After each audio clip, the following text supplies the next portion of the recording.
I've liked Dune ever since I read the Frank Herbert novel as a teenager. The book is essentially commentary about Messianic figures and the danger they can pose when people are desperate to believe in a savior. And in looking at the Dune story, Paul's narrative arc is essentially what many people in Jesus' day expected and wanted of a Messiah. They wanted someone to overthrow the Romans. They wanted someone to take revenge on people who had oppressed them. They wanted an earthly, independent kingdom of Israel, even if it took war and many lives to get there. This is why so many people in the crowd are shouting, "Blessed is the coming kingdom of our ancestor David." This is what they would have been thinking about. And on some level, it's very understandable that this is what people wanted.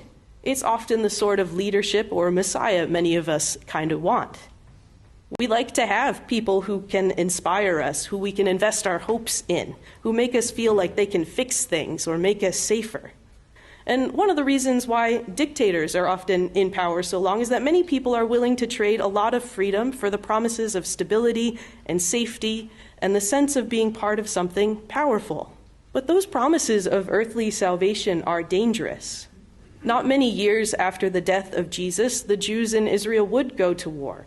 They rose up against the Romans, and unlike in Dune, the people are completely crushed by Rome.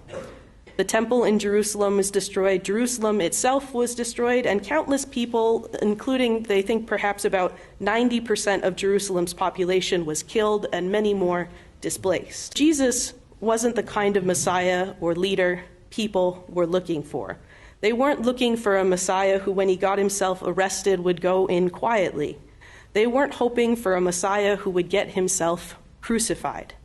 By all the world's understandings of earthly power and leadership, Jesus looks a lot like a loser and a failure. He wasn't the Messiah people expected. Jesus shows up and teaches us to value things differently. In a world that values might making right, Jesus shows us true power is found another way.